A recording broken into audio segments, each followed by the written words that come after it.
السلام علیکم ورحمۃ اللہ. لا حول ولا قوة الا باللہ. حسبنا اللہ ونعم الوکیل. یا حی یا قیوم برحمتک استغیث. لا الہ الا انت سبحانک انی کنت من الظالمین. ربنا آتنا من لدنک رحمہ وہیئ لنا من امرنا رشدا.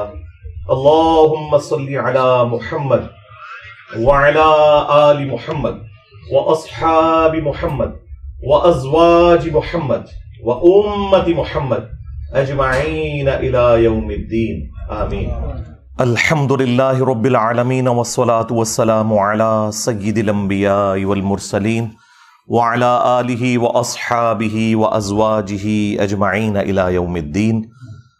الحمد للہ آج 6 اگست 2023 کو سنڈے کے دن بمطابق 18 محرم الحرام 1445 ہجری میں آج ہمارا یہ پبلک سیشن نمبر 106 منعقد ہونے جا رہا ہے. آپ کے یہ سوالات ریئل ٹائم پرچیوں کی شکل میں میرے پاس آ چکے ہیں. انشاءاللہ میں انہیں بعد میں ڈسکس کروں گا. پہلے کرنٹ افیئر کے طور پر ایک ایشو جو آلموسٹ 1 مہینے سے پاکستان کے مین میڈیا کی نیوز کے اندر ہے اور انسانیت کا درد رکھنے والے جتنے صحافی ہیں انہوں نے اس ایشو کو گرم رکھا ہوا ہے جب تک کہ اس میں سے کوئی رزلٹ نکل نہ آئے. وہ پاکستان کے کیپٹل سٹی اسلام آباد میں ایک سول جج ہیں جو اس وقت بھی جج ہیں. ان کے گھر میں جو ڈومیسٹک وائلنس والا ایشو ہوا ہے، چھوٹی بچی ایک ملازمہ رکھی ہوئی تھی انہوں نے، آلموسٹ اس کی 13-14 سال عمر تھی، رضوانہ نام کی. وہ مظلوم بچی غریب ماں باپ کی بچی تھی اور اسلام آباد میں اس طرح آپ کو گھر میں کام کرنے والے بچے نظر آتے ہیں.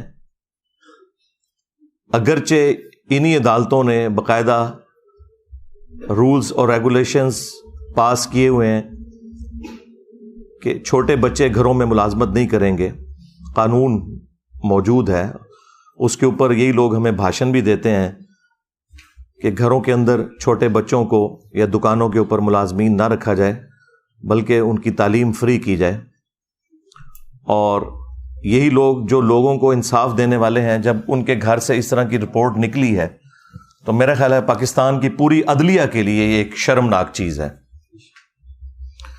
میں حیران ہوں کہ ہمارے ججز جو لوگوں کو یہ درس دیا کرتے تھے کہ انسانیت کا درد ہونا چاہیے اور آپ لوگوں کے حقوق کا خیال رکھیں، قانون کی پاسداری ہو، وہ سارے کے سارے لوگ بالکل اس مسئلے میں خاموش بیٹھے ہوئے ہیں.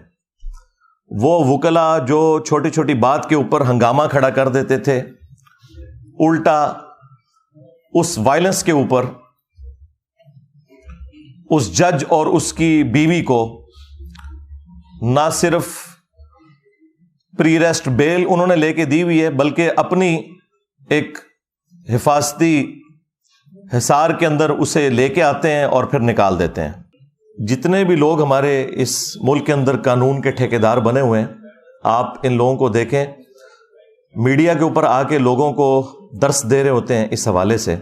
اور پریکٹیکلی جب ان کے گھر کے اندر کوئی جرم نکلتا ہے، خواہ وکلاء کے اندر نکل رہا ہو خواہ جوڈیشری کے اندر، تو یہ سارے کے سارے اکٹھے ہو کے اپنے بڑوں کے مفادات کی حفاظت کے لیے منظر عام پہ آ جاتے ہیں. چونکہ میں بھی جوڈیشری کے معاملات سے کافی دفعہ گزرا ہوں. اب وہ جو جج کی بیوی ہے جو مجرمہ بتائی جا رہی ہے، حالانکہ وہ جج بھی مجرم ہے کہ اس کے گھر کے اندر یہ سب کچھ ہو رہا تھا، وہ اپنی ڈیوٹی اسی طریقے سے پوری کر رہا ہے. اس کے کان پہ جوں تک نہیں رینگی، الٹا وہ اپنی وائف کو پہلے پری اریسٹ بیل دلوائی انہوں نے لاہور ہائی کورٹ سے، اور اس کے بعد وہ حفاظتی تحویل میں اسے لے کے جاتے ہیں. اور جو جج پری اریسٹ بیل دیتا ہے وہ ساتھ پابند کرتا ہے، اس کاغذ کے اوپر لکھا ہوتا ہے کہ آپ نے فوراً تفتیش کا حصہ بننا ہے. جو انویسٹیگیشن ہوگی جو رسپیکٹو تھانہ ہے آپ نے جا کے فوراً رپورٹ کرنی ہے. آپ دیکھیں 15 دن گزر چکے ہیں, ایک بار یعنی بیل دوبارہ رینیو ہو چکی ہے اور وہ عورت جا کے تفتیش کا حصہ نہیں بنی. یعنی بدماشی کا لیول, آپ غنڈہ گردی کا لیول ان لوگوں کا دیکھیں. اور جوڈیشری سے ہمیں تو کوئی آواز سنائی نہیں دی. جتنے چیف جسٹس حضرات ہیں یہ لوگ اپنے پولیٹیکل لیڈرز کی محبت کے اندر تو از خود نوٹسز لیتے ہیں, لیکن عوام کی محبت کے اندر کوئی بھی شخص از خود نوٹس لینے کے لیے, سو موٹو لینے کے لیے تیار نہیں ہے. اب آپ یہ بھی نہ سمجھیں کہ ان لوگوں کو پتہ نہیں کہ کیا ہو رہا ہے. ان لوگوں کا ٹیمپرامنٹ اتنا ہے کہ میڈیا میں کوئی بات چلتی ہے تو اگلے دن جو ان کی عدالت لگتی ہے نا, اس میں باتوں ہی باتوں میں یہ میڈیا کی نیوز کو ریبٹل کر رہے ہوتے ہیں ہمارے جو جج حضرات ہیں. حالانکہ ان کا کوئی کام نہیں ہے کہ یہ میڈیا دیکھیں, اخبارات پڑھیں یا متاثر ہوں اس طرح کی چیزوں سے. یہ خود اپنا جو عہد کیا ہوا نا اس کو توڑ رہے ہوتے ہیں. اسی لیے میں نے کئی دفعہ عرض کیا ہے کہ جتنے ججز ہیں نا, ان کے لیے غاروں کے اندر بلڈنگز بنانی چاہیے جہاں ان تک میڈیا کی کوئی رسائی نہ ہو. ہر طرح کی فیسلٹی ان کو دیں تاکہ یہ لوگ اپنے ضمیر کے مطابق فیصلہ نہ کریں بلکہ آئین اور قانون کے مطابق فیصلہ کریں. ضمیر کے مطابق تو ہوتا ہے جس کی جو ایفیلیشن ہوتی ہے وہ وہی کچھ کرتا ہے.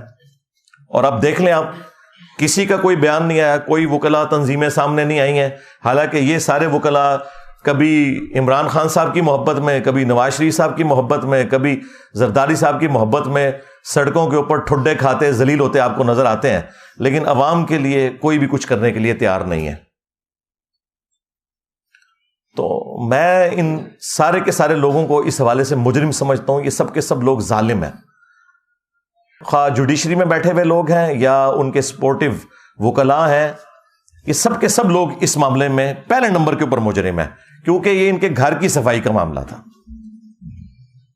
اتنا بڑا ظلم ہوا ہے اور روزانہ خبر بھی چل رہی ہے. وہ بچی زندگی موت کی کشمکش میں ہے, وہ بڑی مشکل سے ریکوری کی طرف جا رہی ہے, ابھی بھی کوئی چانسز نہیں ہے. اور آپ دیکھیں ظلم کی انتہا, اس کی ہڈی پسلی انہوں نے توڑی اور وہ اس کو بینڈیج بھی نہیں کروایا. وہ بیچاری کی ہڈیاں ٹیڑھی جڑ گئی ہیں.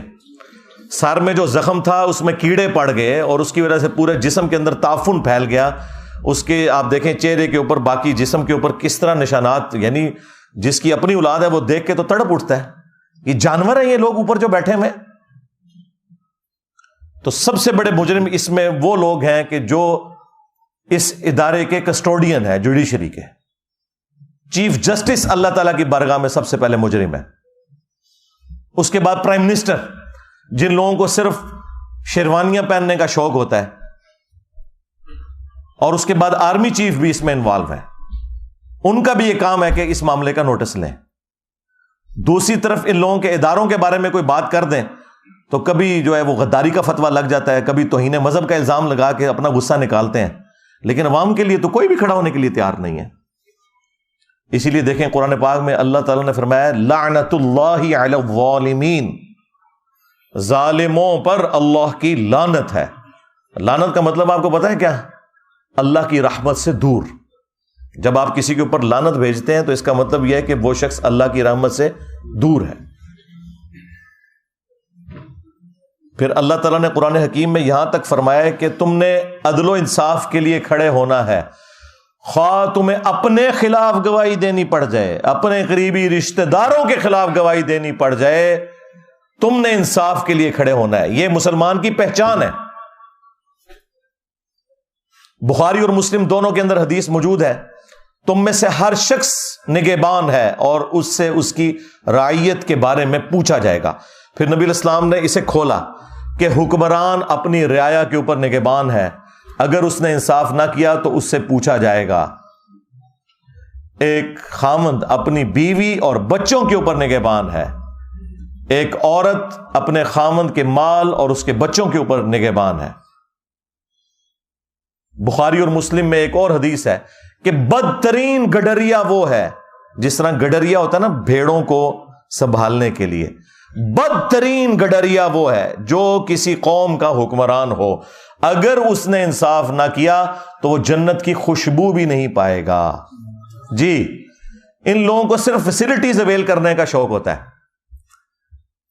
انہیں یہ پتا نہیں ہے کہ یہ جتنی بڑی پوسٹوں پہ بیٹھنے والے لوگ ہیں, انہوں نے اپنے اوپر جہنم واجب کروا لی ہوئی ہے. اگر یہ گمنامی کی زندگی مر جاتے ہیں نا کسی فٹ پاتھ کے اوپر, تو شاید ان کے کو بچنے کے چانسز تھے. جو لیڈرشپ کے اوپر بیٹھا ہوا ہے اور اگر وہ انصاف نہیں کر رہا اور اس کے نیچے لوگوں کے اوپر ظلم ہو رہا ہے, تو اس نے اپنے اوپر جہنم پکی کروا لی ہے. ہاں اگر انصاف کرتا ہے تو وہ بخاری مسلم میں حدیث ہے کہ 7 لوگوں کو اللہ کے عرش کا سایہ نصیب ہوگا قیامت کے دن, جب کوئی اور سایہ نہیں ہوگا. ان میں سے پہلے نمبر پہ وہ شخص ہے جو عادل حکمران ہے. وہ پھر فضیلت اپنی جگہ ہے, لیکن یہ فضائل تبھی حاصل ہوں گے جب اپنے معاملات کو آپ صحیح طریقے سے لے کے چلیں گے. اور اس میں آپ صرف بڑوں کو, حکمرانوں کو سنگل آؤٹ نہ کریں, ہر مسلمان کے لیے ہے. صحیح بخاری اور صحیح مسلم کے اندر حدیث موجود ہے, مسلمان وہ ہے کہ جس کے ہاتھ اور زبان سے دوسرے مسلمان محفوظ رہیں. ایک اور حدیث ہے بخاری اور مسلم میں, تم میں سے کوئی شخص اس وقت تک مؤمن ہی نہیں ہو سکتا جب تک کہ اپنے بھائی کے لیے بھی وہی چیز پسند نہ کرے جو اپنے لیے کرتا ہے. کیا یہ لوگ پسند کریں گے کہ ان کے بچوں کے ساتھ یہ ہو رہا ہو؟ جو دوسروں کے بچوں کے ساتھ یہ کرتے ہیں, یہ کرتے ہوئے دیکھتے ہیں اور گونگے شیطان بنے رہتے ہیں. ہمارا دین تو ہمیں یہ سکھاتا تھا کہ بخاری اور مسلم دونوں میں حدیث ہے کہ مسلمان ایک جسم کی مانند ہے. جسم کے کسی حصے میں تکلیف ہوتی ہے تو پورا جسم اس تکلیف کو محسوس کرتا ہے. نبی الاسلام نے یعنی اس میں فرمایا کہ باہمی اخوت, محبت اور بھائی چارے میں ایک جسم کی مانند ہے. اور مسلم میں تو یہاں تک الفاظ ہیں کہ اگر آنکھ میں تکلیف ہوتی ہے تو پورا جسم اس تکلیف کو محسوس کر کے رات جاگ کے کاٹتا ہے. یہ حالت ہونی چاہیے ایک مسلمان کی. اور یہاں مسلمان کیا کر رہے ہیں؟ اسی لیے صحیح بخاری میں حدیث ہے, جس نے کسی بندے کے ساتھ کوئی لین دین کا معاملہ کسی بھی اعتبار سے حقوق العباد کا کرنا ہے وہ دنیا میں کر لے, کیونکہ آخرت میں پھر نیکیاں دینی پڑیں گی. ہاں, اور اس کو سپورٹو وہ جو مسلم کی حدیث ہے وہ اتنی رکت انگیز حدیث ہے, میں جتنی دفعہ اسے بیان کرتا ہوں کانپ اٹھتا ہوں. صحیح مسلم کے اندر یہ حدیث موجود ہے. اللہ کے محبوب صلی اللہ علیہ وآلہ وسلم نے اپنے صحابہ کرام سے پوچھا, جانتے ہو مفلس کون ہے؟ تو صحابہ کرام نے کہا کہ ہم تو مفلس اور غریب اسی کو سمجھتے ہیں جس کے پاس دنیا کا کوئی مال و متاع نہ ہو, درہم اور دینار نہ ہو, کوئی دولت نہ ہو. تو آپ صلی اللہ علیہ وآلہ وسلم نے فرمایا کہ میری امت کا مفلس وہ ہے کہ جو قیامت والے دن اس حال میں آیا کہ اس کے نامہ اعمال میں پہاڑوں کے برابر نماز, روزہ, حج, زکوٰۃ کی نیکیاں ہوں گی. یعنی یہ سارے مذہبی قسم کے لوگ, لیکن اس حال میں آیا کہ دنیا میں کسی کو گالی دی, کسی کو مارا پیٹا, کسی کا خون بہایا, کسی کو ذہنی ٹینشن دی. وہ سارے کے سارے حقوق العباد کے معاملات نبی الاسلام نے گنوائے. فرمایا کہ سب کے سب لوگ پھر قیامت والے دن اللہ کے حضور انصاف کے لیے جب حاضر ہوں گے تو اللہ تعالیٰ ان سے کہے گا کہ آج تو اس کے پاس کچھ نہیں ہے, اس کی نیکیوں میں سے لے کے جاؤ. جس قدر اس نے دنیا میں تکلیف دی تھی نا, اس اعتبار سے اس کی نیکیاں لو. حتیٰ کہ اللہ کے محبوب صلی اللہ علیہ وآلہ وسلم فرماتے ہیں کہ اس کا نامہ اعمال خالی ہو جائے گا. ہاں جی, نماز, روزہ, حج, زکوٰۃ جس کے اوپر یہ لوگ اتراتے ہیں, حرام خوریاں کرتے ہیں, ملاوٹ والا مال بیچتے ہیں, اور رمضان شریف میں خانہ کعبہ شریف کے صحن میں مسجد نبوی کے اندر اعتکاف کی پہلی بکنگ کروائی ہوئی ہوتی ہے. لعنت ہے تمہارے روزوں اور نمازوں کے اوپر اگر تم حرام خوریاں کر رہے ہو تو, دھوکہ دے رہے ہو. پھر نبی علیہ السلام فرماتے ہیں کہ اس کی نیکیاں خالی ہو جائیں گی. ابھی بھی کچھ لوگ باقی ہوں گے جنہوں نے بدلہ لینا ہوگا, تو اللہ تعالیٰ فرمائے گا اب تو یہ ختم ہو گیا, اب اس طرح کرو کہ تمہارے گناہ اس کے نامہ اعمال میں ڈالے جائیں گے. سرکار یہ صحیح مسلم شریف ہے, مولانا شریف نہیں ہے. اور پھر اسے اوندھا منہ کر کے جہنم میں پھینک دیا جائے گا. وَلِعَوْذُ بِاللَّهِ تَعَالَى اللہم اجرنا من النار, آمین. تو یہ اسلام کی تعلیمات صرف ہماری کتابوں میں لکھی رہ گئی، پریکٹیکلی نہ ہمیں بتانے والوں نے عمل کیا، اور نہ وہ پبلک جو عشق رسول کے نعرے لگانے والی تھی اس نے عمل کیا۔ ہاں، آپ نے پریکٹیکلی انسانیت کی قدر دیکھنی ہے تو ان ملکوں میں دیکھیں جنہیں آپ کافر ملک کہتے ہیں، وہاں تو جانوروں کی بھی قدر ہے۔ جنت پھر بھی تسی جانا ہے، پتہ لگ جائے گا کتنے جاندے ہو تسی۔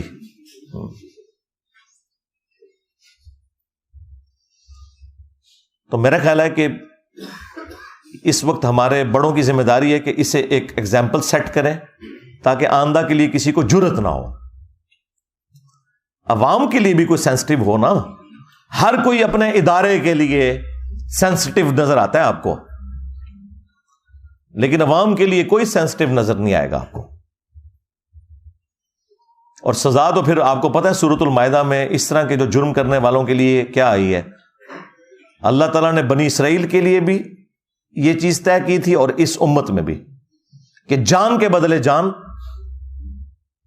آنکھ کے بدلے آنکھ، ناک کے بدلے ناک، کان کے بدلے کان، دانت کے بدلے دانت، یعنی یہ ہر ایک چیز کے بدلے اس کی وہ چیز توڑی جائے گی۔ اور پھر اللہ تعالیٰ نے ساتھ اس کے کنکلوڈ کیا یہ بات کرتے ہوئے کہ ہر زخم کے بدلے اسی لیول کا زخم اس کا بدلہ ہے دنیا میں۔ ہاں، یعنی اب جتنی ہڈی پسلیاں اس بچی رضوانہ کی توڑی گئی ہیں نا، وہ ساری ہڈیاں ان دونوں میاں بیوی کی ٹوٹنی چاہیے، وہ جو جج صاحب ہیں اور ان کی جو بیوی ہے، اور وہ سارے زخم لگنے چاہیے۔ اور جس طرح اس کے زخم میں کیڑے پڑے، ان کو بھی چھوڑ دینا چاہیے کہ ان کے زخموں میں بھی کیڑے پڑے۔ لیکن اینڈ رزلٹ میں آپ کو ابھی بتا دیتا ہوں، وہ غریب لوگ ہیں بےچارے، پیسے لے کے صلح کر لیں گے۔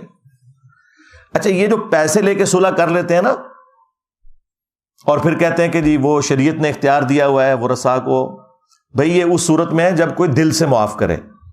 آپ کے کیسز میں وہ جو شاہ زیب قتل کیس ہوا تھا، پیسے تو انہوں نے بھی لے لیے تھے، کیونکہ انہوں نے کہا کہ جو بچ گئے وہ تو بچے نا۔ اس طرح کے جو معاملات ہوتے ہیں نا، اس میں پھر اسٹیٹ کا کام ہے کہ وہ سامنے آئے اور ڈیٹرس کرے تاکہ آئندہ کسی کو جرت نہ ہو، انشور کرے کہ سزا ملے گی۔ ٹھیک ہے، پیسے بھی دلوائیں، ان کا علاج ہے، پہلے پیسے دلوائیں، اس کے بعد انہیں کہیں کہ یہ تو آپ کا معاملہ طے ہو گیا اس بچی اور اس کے ماں باپ کے ساتھ، ہاں اسٹیٹ کے ساتھ ابھی آپ کا معاملہ باقی ہے۔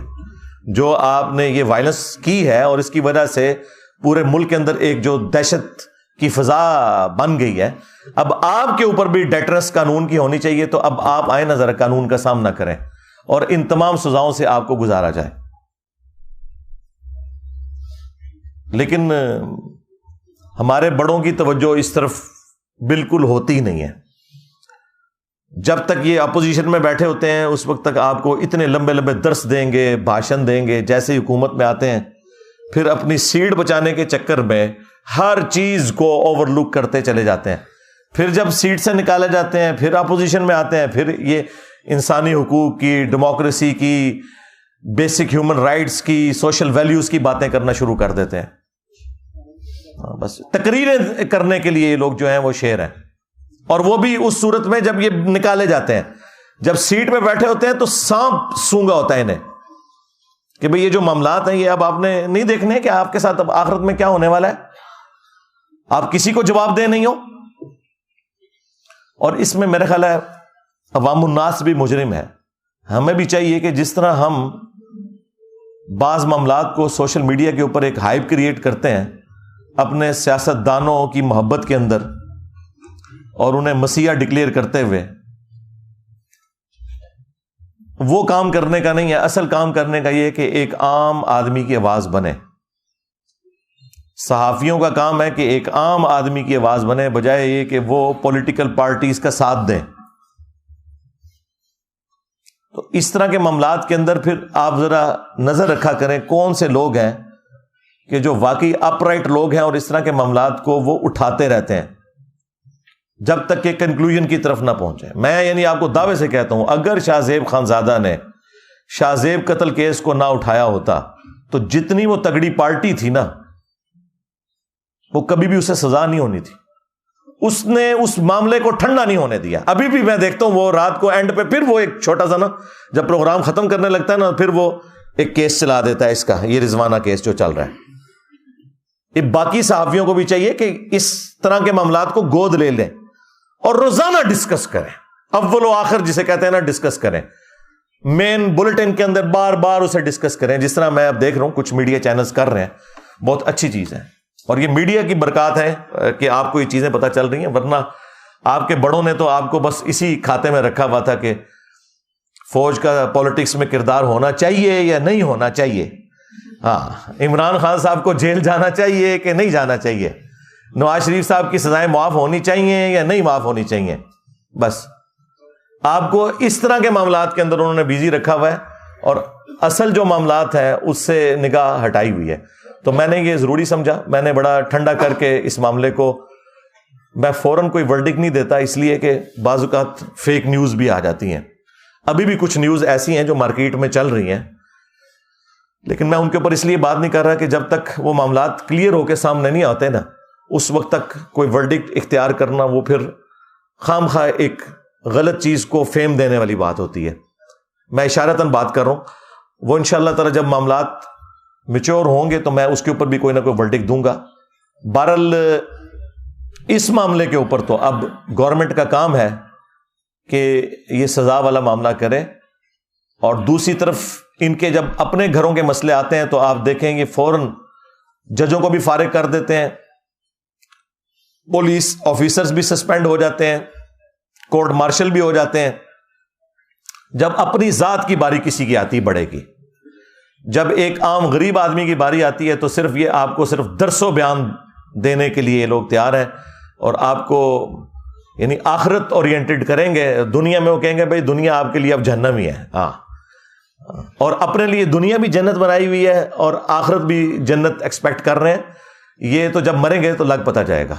وَلِعَوْذُ بِاللَّهِ تَعَالَى صلوا علی محمد وآل محمد اللہم صلی علی محمد وعلی آل محمد واصحاب محمد وازواج محمد وامت محمد اجمعین الی یوم الدین آمین.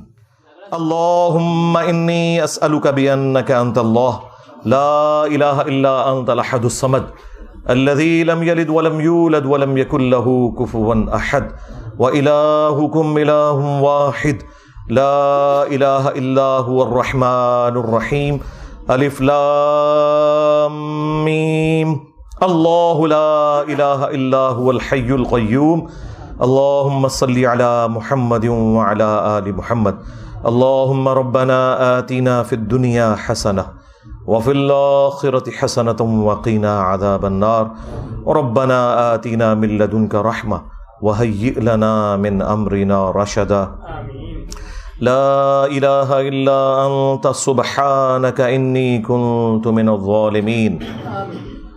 اللہم ربنا آتنا فی الدنیا حسنة وفی الآخرة حسنة وقنا عذاب النار. اللہم اغفر لحینا ومیتنا وشاہدنا وغائبنا وصغیرنا وکبیرنا وذکرنا وانثانا. اللہم من احییتہ منا فاحیہ علی الاسلام ومن توفیتہ منا فتوفہ علی الایمان. ربنا هب لنا من ازواجنا وذریاتنا قرۃ اعین وجعلنا للمتقین اماما رب ارحمہما کما ربیانی صغیرا. اے اللہ ہماری، ہمارے ماں باپ کی، ہمارے بیوی بچوں کی، ہمارے رشتہ داروں کی، پوری دنیا کے مسلمانوں کی تمام دینی دنیاوی جسمانی روحانی ظاہری باطنی پریشانیاں تکلیف مصیبتیں دکھ درد بیماریاں دشواریاں دور فرما. جن جن بھلائیوں کا سوال تیرے محبوب صلی اللہ علیہ وآلہ وسلم نے تجھ سے کیا تمام مسلمانوں کے حق میں قبول و منظور فرما. جن جن چیزوں کے شر سے تیرے محبوب صلی اللہ علیہ وآلہ وسلم نے تیری پناہ طلب کی ہم تمام مسلمانوں کو ان چیزوں کے شر سے اپنی پناہ عطا فرما. خصوص بالخصوص کشمیر، انڈیا، فلسطین، چائنا، یمن، عراق، شام، افغانستان، پاکستان میں جہاں کہیں مسلمان کس پرسی کی زندگی گزار رہے ہیں، غیب سے ان کی عزت آبرو جان و مال کی حفاظت فرما. حاضرین کے جو چھوٹے بڑے رشتہ دار فوت ہو چکے ان کی مغفرت فرما. حاضرین میں سے جو بیمار ہیں یا ان کے رشتہ دار بیمار ہیں انہیں شفاء کلی عطا فرما. اور نیک دلی جائز دعاؤں کو قبول و منظور فرما۔ اے اللہ ہمارے ملک پاکستان کی خیر فرما، اندرونی اور بیرونی خطرات سے محفوظ فرما، پورے عالم اسلام کی خیر فرما۔ سبحان ربک رب العزت عما یصفون وسلام علی المرسلین والحمد للہ رب العالمین وصلی اللہ علی النبی الکریم وعلی آلہ واصحابہ اجمعین الی یوم الدین۔